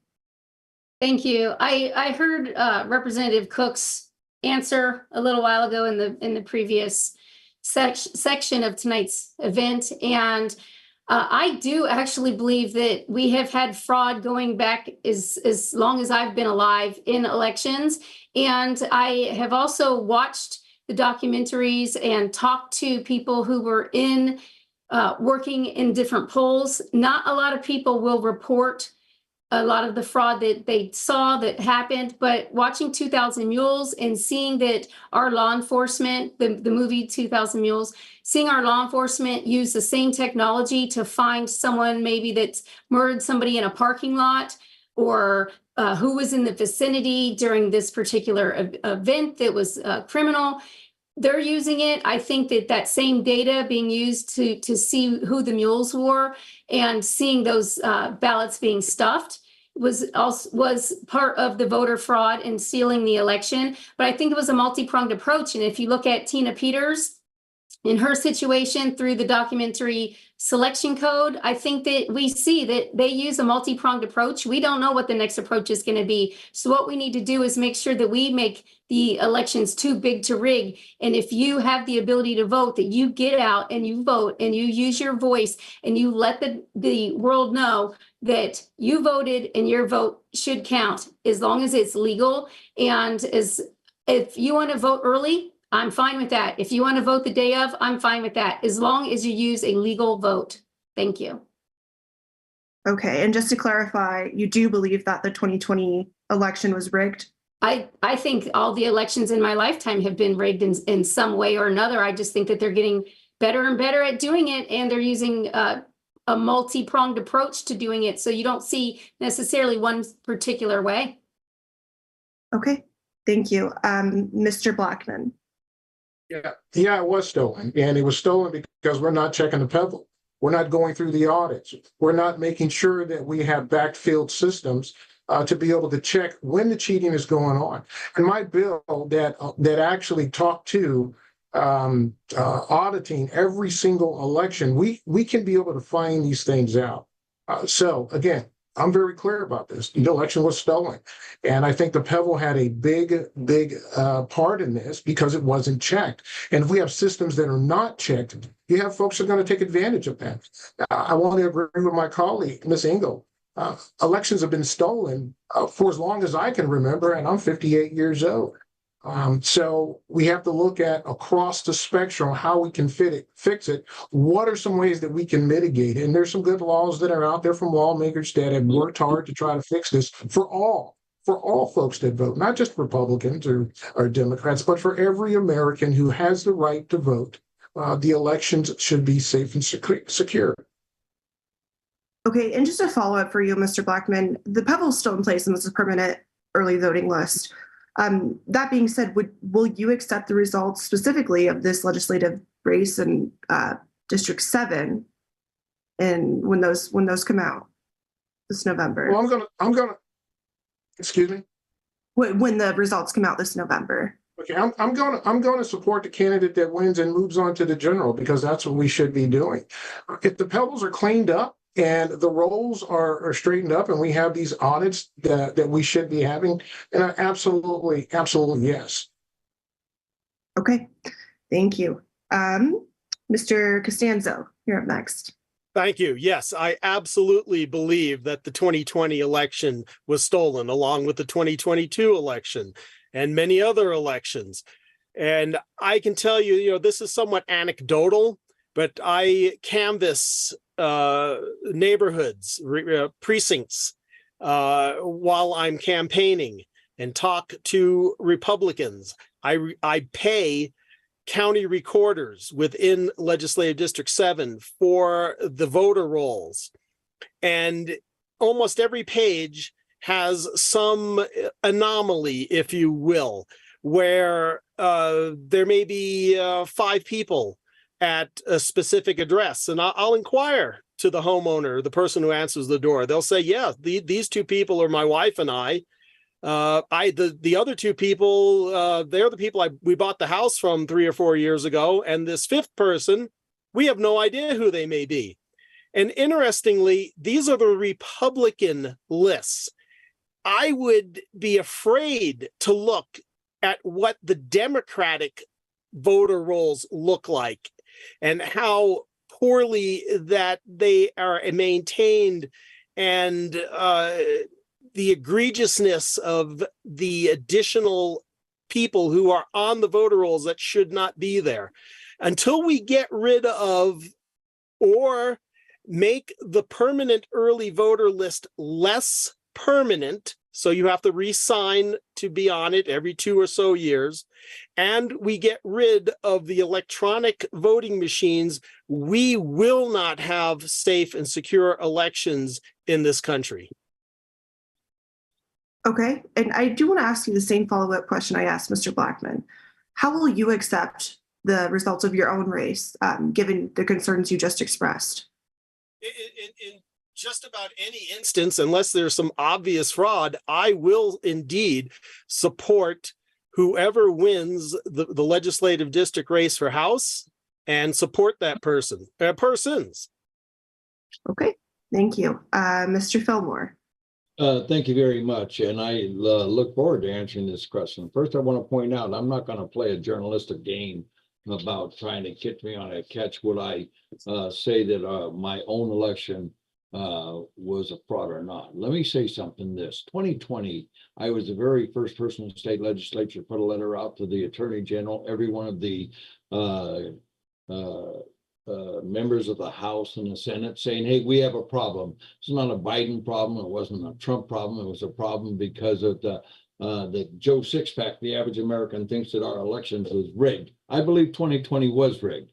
And I said that, but I'm going to tell you something too. When January 6th came and the elections had been certified, I shut my mouth and I didn't go around the country raising money or doing anything like a lot of people on both sides of the aisle wanting to talk about election integrity when I had sponsored all of those bills on election integrity. Now, in 2022, I want to point out, in a Republican primary, I had the endorsement of the PCs in 3 of the counties.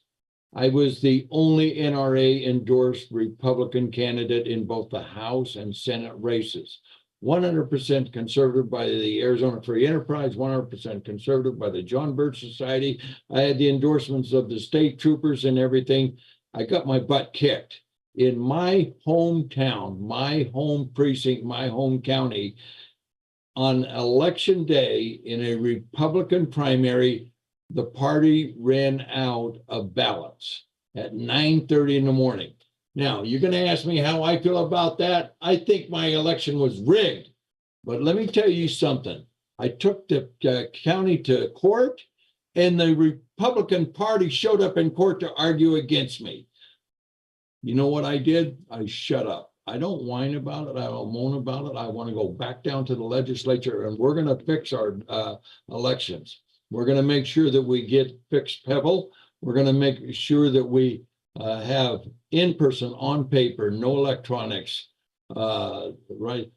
And some of the bills that I passed, Proposition 109, which was at the ballot, that was my bill that said that we would have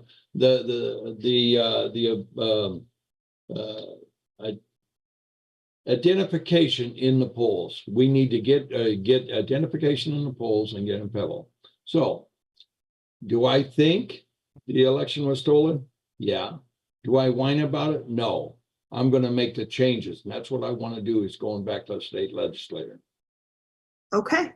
And I don't know what you referred to this as, a journalistic trick question or something, but I think it is important to address how you will accept the 2024 results, given that you do have a lot of concerns about how the election system's being run. I'm not going to play that game, and let me say this to why, because I never hear anybody asking any of the Democrats when Hillary Clinton's still walking around saying 2016 was stolen. So are you going to ask me to say something that may happen in 2024? I don't know, but I will tell you this. There is a reason for the Second Amendment sometimes, and maybe some of us Americans are getting tired of this crap. Okay. And Ms. Engel, I apologize. I do not believe I asked you this follow-up question. If you could answer that. I'm sorry. If I will accept the results, I will. I believe that we need to vet all of the candidates running for all of the different positions.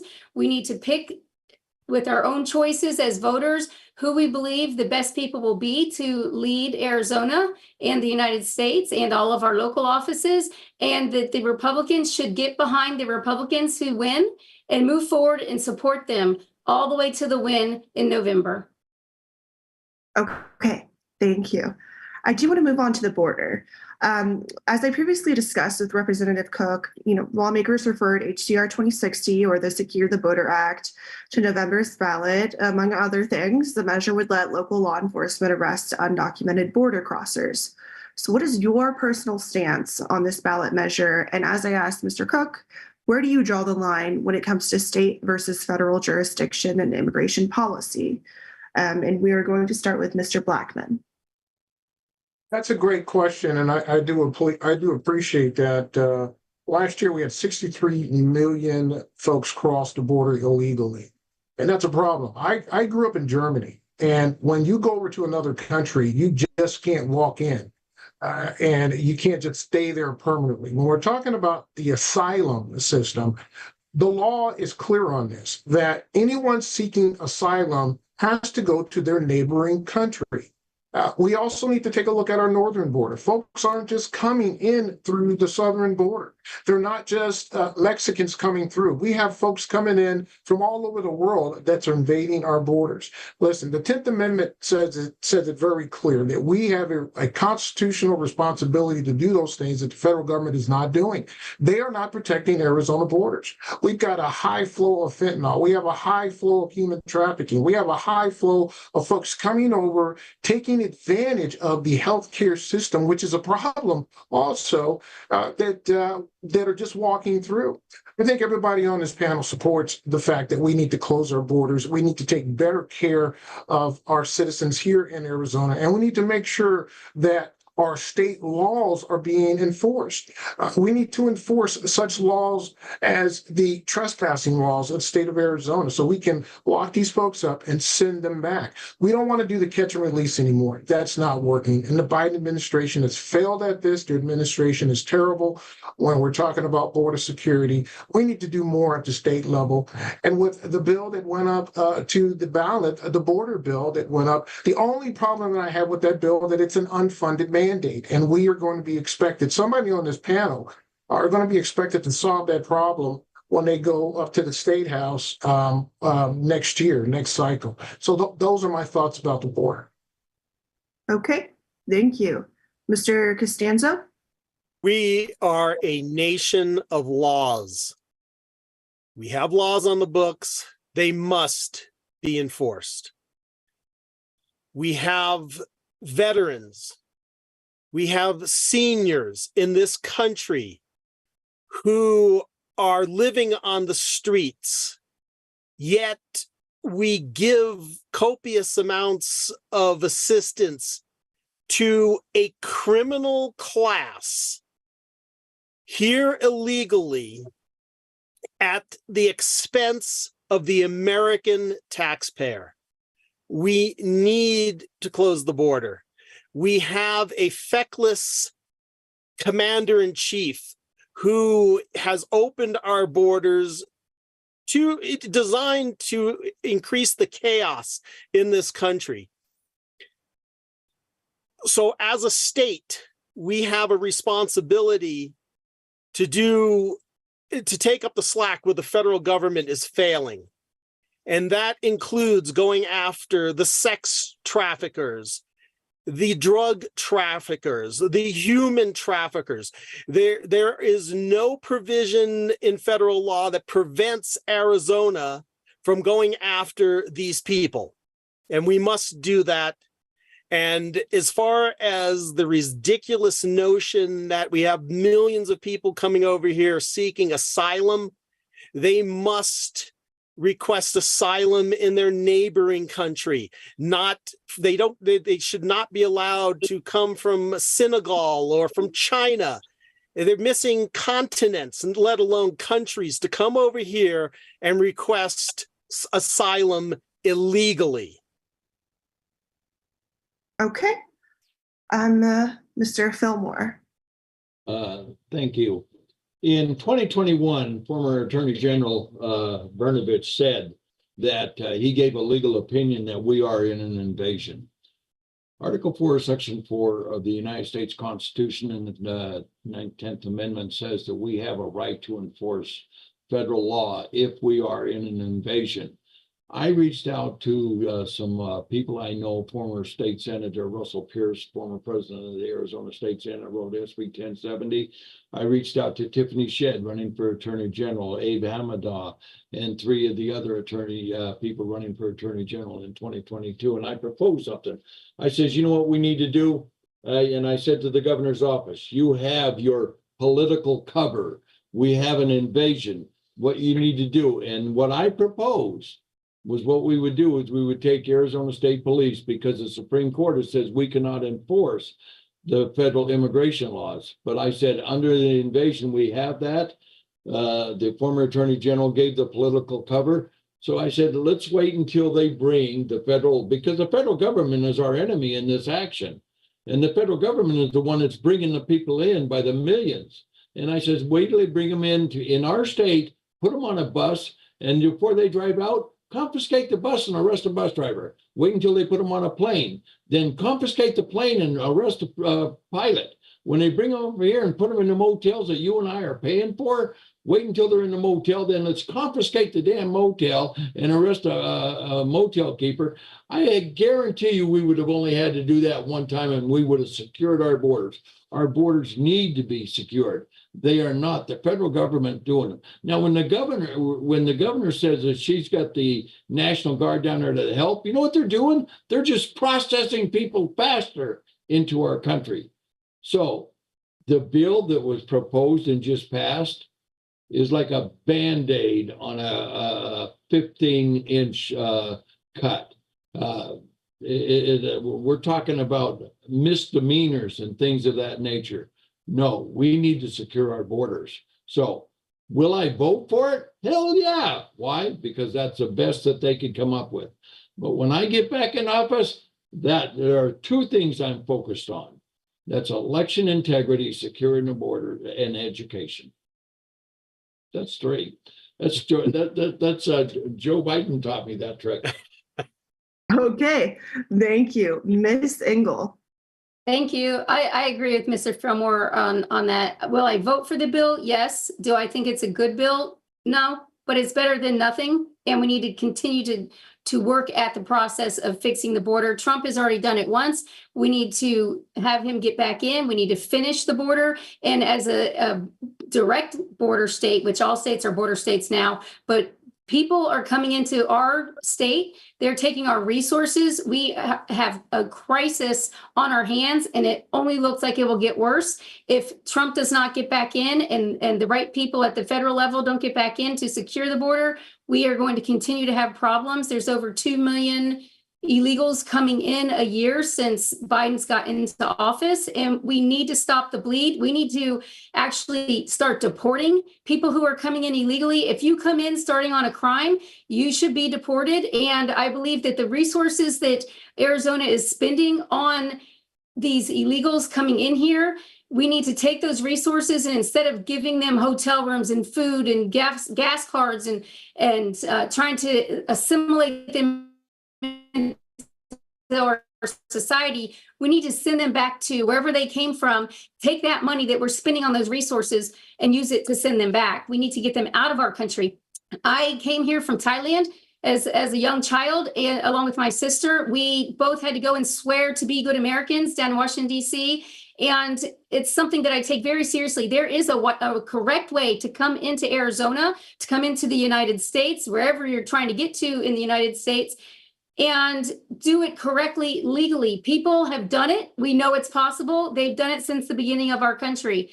So if you come in illegally, you have to go, and I will be there saying, let's take that bus and send it back to Mexico. Let's take that plane, and instead of going to wherever it's supposed to go, get those people sorted off the plane and get them going back to whatever country they came from. And it also puts them at the end of the line for when they try to come in to do it legally. So if you don't try to do it legally from the start, you should be at the end of the line when it's your turn to try to come back in, and then we'll consider it. Thank you. Okay, let's move on to the economy. Arizonans are suffering some of the highest inflation rates in the country. What, if anything, can you do as a state lawmaker to help ease some of the inflation and its burdens on Arizonans' families? Mr. Costanzo, you're up first. Well, the inflation, of course, is courtesy of the Biden administration. They have created artificial money that they have dumped into the economy, upending the natural supply and demand. And the number one thing that we as Arizonans and as Americans can do to end inflation is to send Donald Trump back to the White House. Fortunately, in Arizona, we have a relatively low tax rate, and that's quite beneficial. Areas that we can help ease with the inflation would be to lower regulations, get rid of the sales tax on food that's purchased for home consumption. That is one of the most regressive taxes that exist. Poor people spend the greatest portion of their income on food, and they need a break. All Americans deserve lower taxes in all regards, but let's get rid of the food tax. I think that would be an ideal way to go.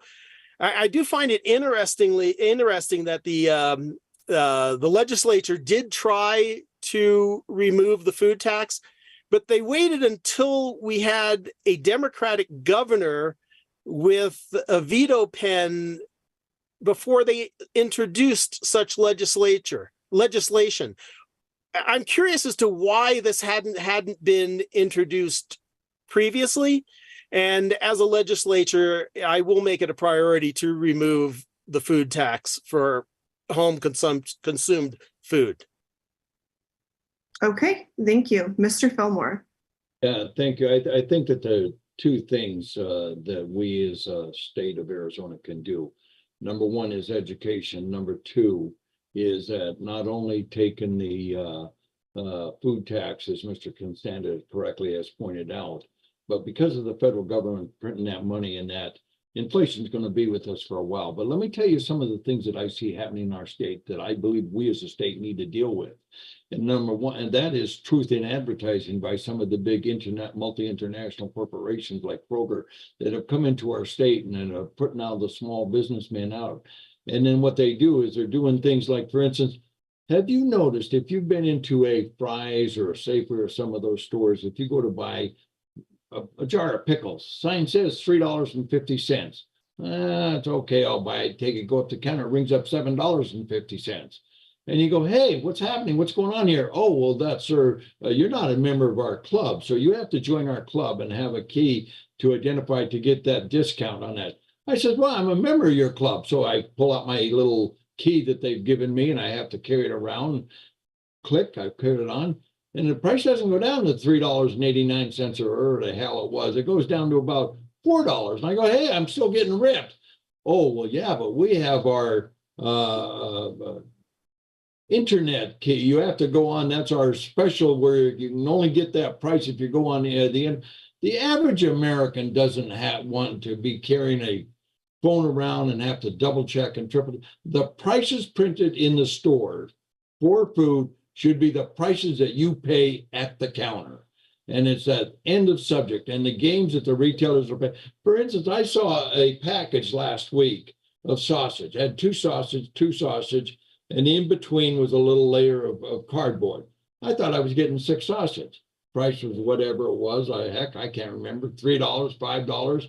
I said, okay, I get home, I rip it open. I found out there's nothing underneath the 2 pieces of cardboard. They were hiding the fact that they had just spread it out and looked bigger. That is false advertising, and our stores should not be allowed to do that. Now, I hold the problems that we have with inflation. I put that problem right on the back of the educational community who has not taught our kids how when they get out of high school, they can have the means to make livelihood good for themselves and good for their future and their family and their kids and educating them. No, what we're doing is we're putting everybody on welfare, and that's malarkey. That's the first place I would start.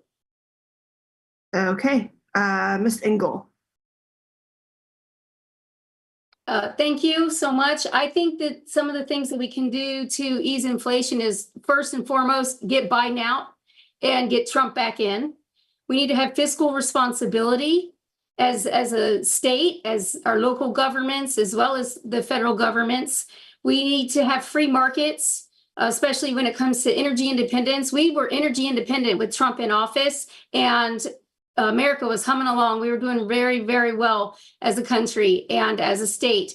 And we even have money now that we have in reserves here in the state of Arizona for a rainy day. Well, I was taught by my economics professor, Walter Williams, that we need to make sure that we are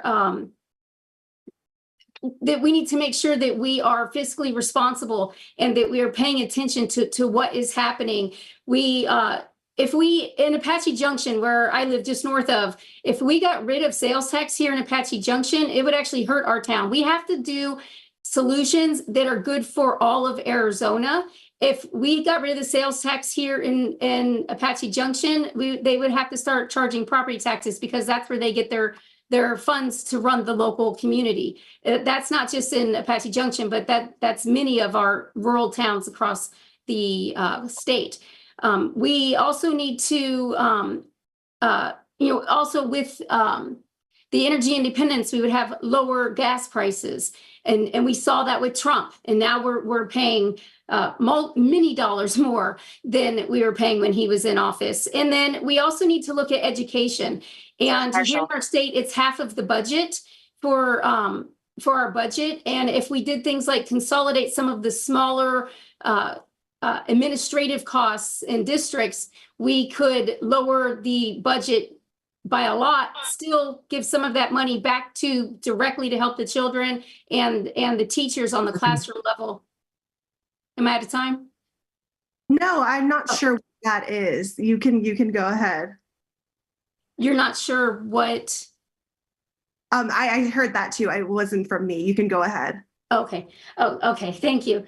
Yeah. So if we consolidated those school districts, we would be able to save millions upon millions of dollars with education being our highest expense here in the state. We would be able to use those funds first to give back to the children through their parents, letting their parents choose which type of school that they want to send their child to. And we could also work on the budget and making sure that we have enough resources for Arizonans in any area of Arizona. So those are some of the things that I would do as the legislator to help the situation, help inflation, but really it's going to come down to President Trump getting back in. We need to get him elected. Okay, thank you. And then Mr. Blackman, please. That's a great question. We need to look at our monetary policy adjustments and how we can increase or giving less regulations to central banks to be able to go on the open market. We also need to look at how we are making money. We need to look at our physical policy. We need to look at the supply side of policies, increasing productivity in free markets. We need to also take a look at how price controls and subsidies are weighing into this. Take all this and come up with good policy to be able to drive this down. We also need to look at our exchange rates and our policy. As you know, in Europe, they have the euro, and that also hits against our dollar. And that's making it a significant problem with us. We also, and I'll go ahead and end with this because, you know, there's a lot I'd like to try to do. We need to enhance market competition. And we do that by promoting it here in Arizona. We have more jobs here in Arizona than most states in our country. We need to be able to allow them the wiggle room to be able to compete without so much regulation.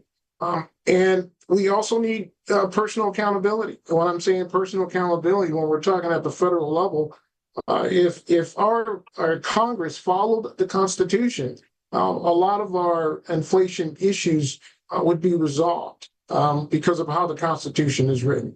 So there's a lot of things that we can do. Some of those things that I've laid down that are sound policies. Folks can actually go to my website and they can look at how we can control some of this with price controls and wage controls, and then also again making sure that we're driving inflation down. And then most of all, we just got to make sure we're not printing money just to print money. During COVID, that happened. So there's a lot of work to be done. It's not a one size fits all. We need to be smart about this. We need to make sure that we keep our flat tax here in Arizona, which I was also a co-sponsor on, and we make sure that we are making sure that Arizonans can put food on the table and can put gas in their vehicles, and also take care of their families the way they should be able to take care. And then we need to take a look at the income tax, state income tax, and make sure it's not hitting our older generation harder than other folks. Okay, thank you. I do want to wrap up the debate questions tonight with education. Empowerment scholarship accounts allow students to use taxpayer money that ordinarily go to public school to attend a private school instead. Lawmakers opened up ESAs to all students pretty recently. Do you support making these school vouchers available to every Arizona student, even at a cost of a strain on the state's budget? And please try to keep your answers 1 to 2 minutes. Mr. Fillmore, you're up first for this one. Thank you. First of all, I want to say that I believe that we should expand the ESA programs and allow kids or parents to send their children to any school that they want to. And I want to point out something. I have served on education when I first got elected back in 2010, 2012. I ran because of education. And for transparency's sake, I will to be the first to say that I'm not formally educated, barely finished high school, had to repeat the 10th grade. That said, I can tell you with all sincerity that my balance sheet would probably put me at several $1 million because of the greatness of our free enterprise system, which is not taught to our kids anymore. And I have proposed bills. We have 227 school districts. We only got 15 counties. We could probably do some consolidation, get rid of the redundancy, duplication, and I showed it on paper over $500 million. I said the money stays in the classroom, stays with the teacher and the students. And that was killed by a Republican former school board member at the bill. I have proposed bills, the apprenticeship program that I proposed. Governor Ducey liked it, the Chamber of Commerce liked it, killed by a Republican. Do you know that over 60% of our kids are below 50% in knowing the standards? Do you know that in Arizona we have social promotions? We promote them automatically. I said there's stupidity in that. If a kid doesn't know the standards, he's got to go to summer school and repeat it, killed by a Republican. In the state of Arizona, all kids have to take 2 courses of algebra, Algebra 1, Algebra 2, before they can graduate. 42% of the kids fail Algebra 1. They're still forced to take Algebra 2. I said, that's BS. You guys are insane. Let's give them life math. Let them know how to balance a checkbook. And it killed by a Republican. You know, education gets over 50% of our budget, which I believe Mr. Cook said was $16.1 billion. And that we don't hold the teachers accountable. Now, I'm not saying that to be mean towards the teachers. I would love to have every teacher in this state making $100,000 to $150,000, but I want our kids educated, and they are not being educated. There's a school district down in Yuma where 87% of the kids are failing the reading. I think it's 91% the math. And they got an 82% graduation rate. We're promoting bricks out into our society. No, I propose an apprenticeship program where a kid starting in his junior, senior year could go into not all kids should go to college and get indoctrinated the way they want them to. But the kid should have a dream. If he wanted to be I don't care if it's a forklift driver or a bull rider, if an industry can come to the school and set up a program, then let's open up an apprenticeship program. And the way I propose that program, the kids would actually make money. It would be sponsored by the employers and the people who are helping them in the apprenticeship programs that they hire. Kids 18, 22 years old could get anywhere from $18,000 to $40,000, a down payment on life, car, get married, or whatever. It's a win for our workforce, it's a win for our kids, and it's a win for Arizona. I hope to be on the education committee when I get back at the legislature. Okay, Ms. Engel? I think you're muted. There you go. Thank you. I actually believe that the ESA program needs a few tweaks to it. I believe that we should have ESAs for all children in Arizona that are attending school, and that it should be equal whether the parent chooses public school, private school, charter school, or homeschool, that funding should go based on where the parent chooses to put their child, and that funding should be equalized. And when we consolidate the school districts, we will be able to do a program that will be equal for all of them, and it will help hold our public schools accountable to what's being taught in the classrooms. We can get rid of things like CRT and DEI and bring in socialized idealism into the classroom, such as having the flags of different awareness programs and issues that people want to bring in, whether it's the parents, their students, or the teachers. Schools should be about reading, writing, science, arithmetic, and we need to get back to making school about learning and moving the children into adulthood so that they can succeed. And so I would keep the vouchers and actually make some tweaks to make them more equalized and make sure that the parents keep the rights to the funding and what they're choosing for their child. I would, as I talked about earlier, I would work on the funding of the schools and the resources. I would look at the quality of our teachers as well as all educators. And I also would change, one of the first things I want to do is change.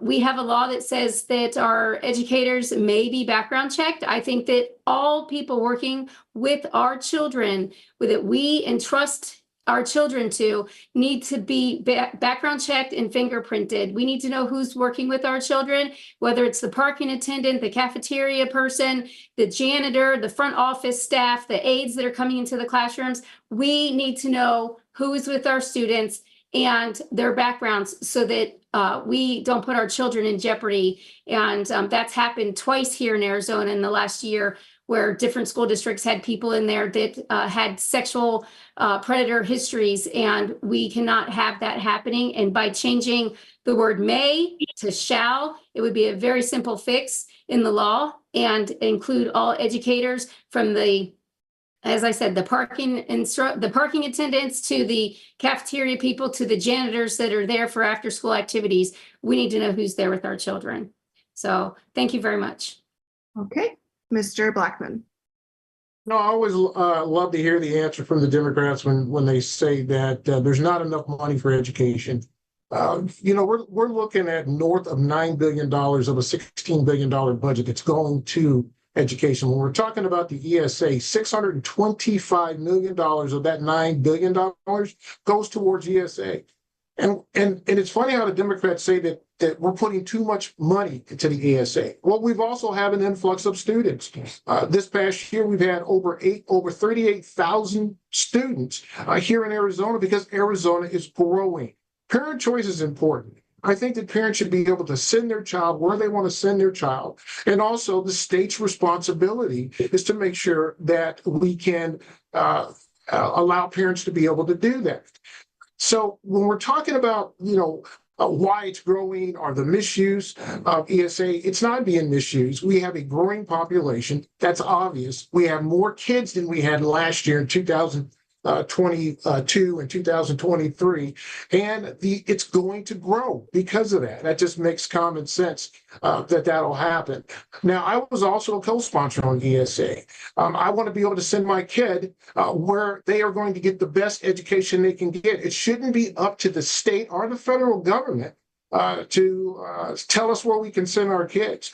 We also can't strip away from public schools. We need to make sure that we have mechanisms in place to be able to take care of public schools, because in my area in Snowflake, there's only one private school, and that's George Washington Elementary School. And then we have the public high schools, which our public high schools in Snowflake have done very well. However, in some of these urban areas, we need to give parents the choice and allow them to have the resources to do it. So I'm going to continue to push for ESAs. I'm going to continue to push for vouchers for our kids and for our parents, because it's the right thing to do. Parents should be able to choose where their kids go to school, plain and simple. Okay, thank you. And Mr. Costanzo. Would you repeat the question, please? Yeah.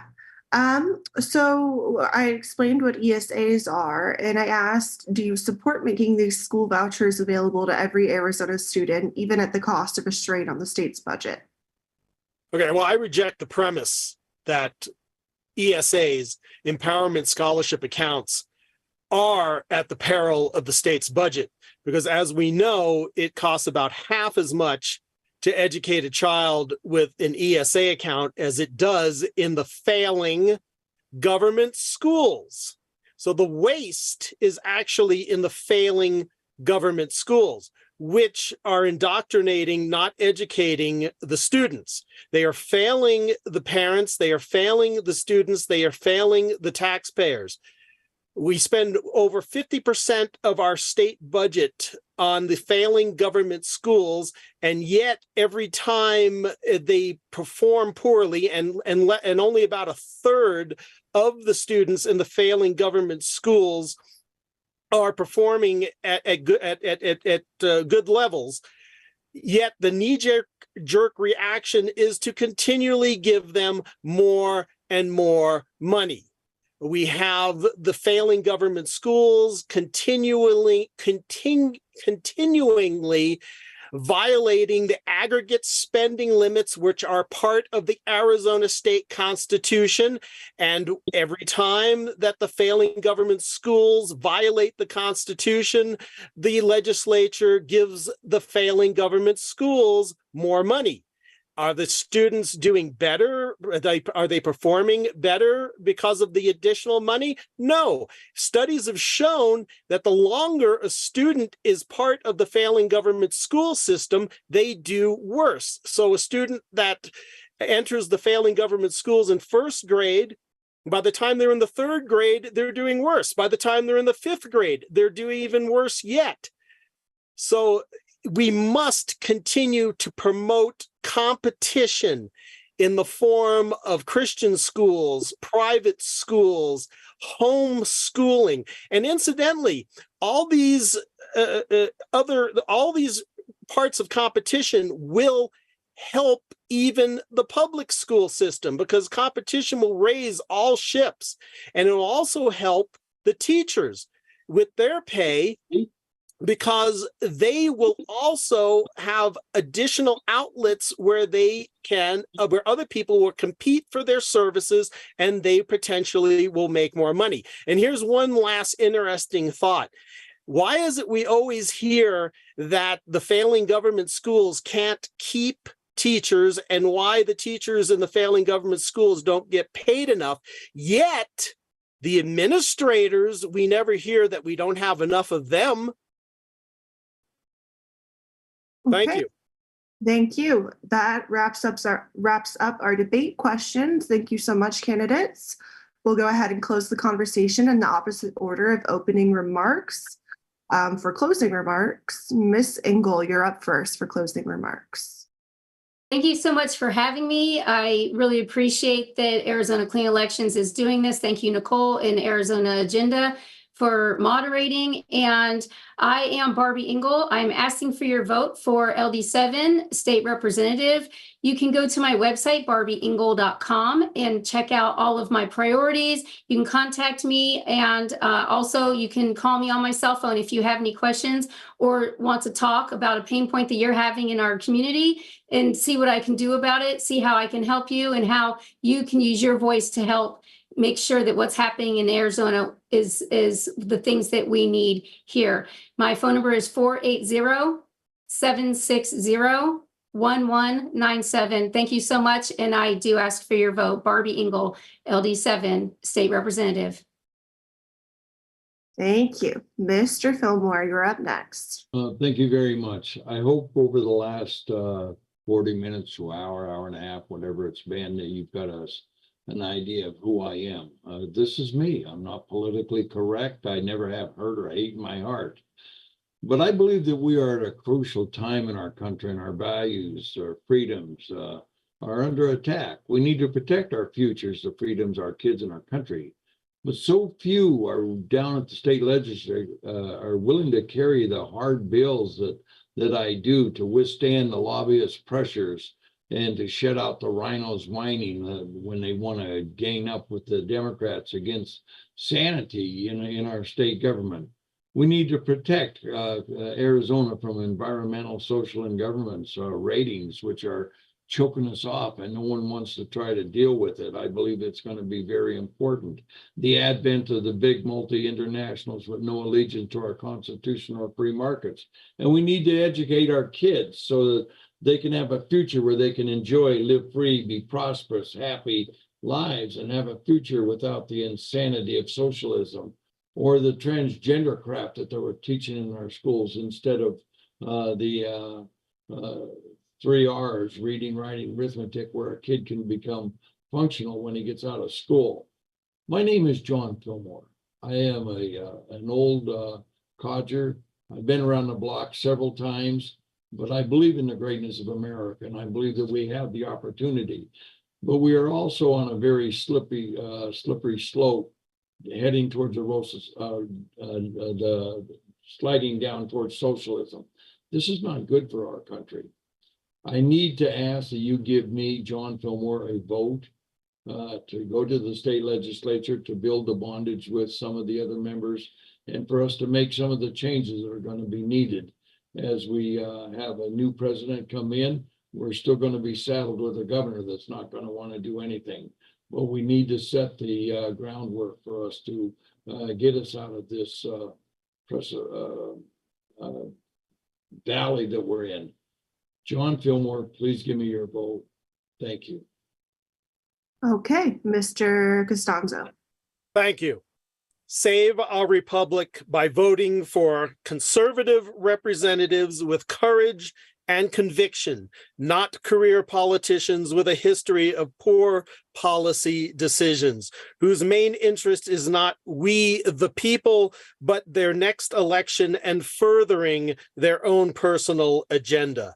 I am not running as a team because I am my own man who is committed to servant leadership. I am Andrew Costanzo, candidate for LD7 House.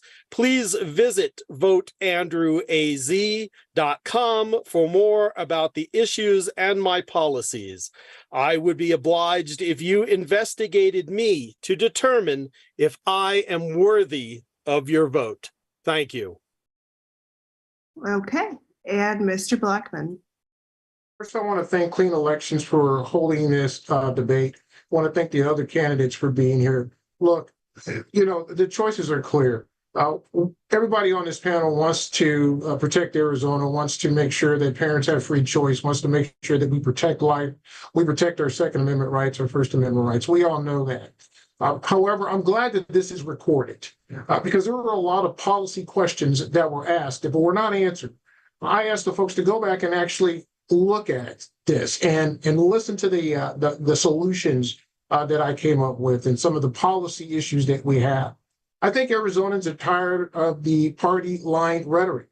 Arizonans want to be able to put food on their table. They want to be able to put fuel in their car. They want to be able to send their child to the schools that they pick. They want to be able to live in a community that is free from folks coming across the border without any checks and balances. So I'm asking you to take a look at my policy, take a look at what I've done in the past, and also take a look at where I want to go. I have a vision for Arizona that is a bright future, not the regular party line rhetoric that we typically hear from both sides of the aisle.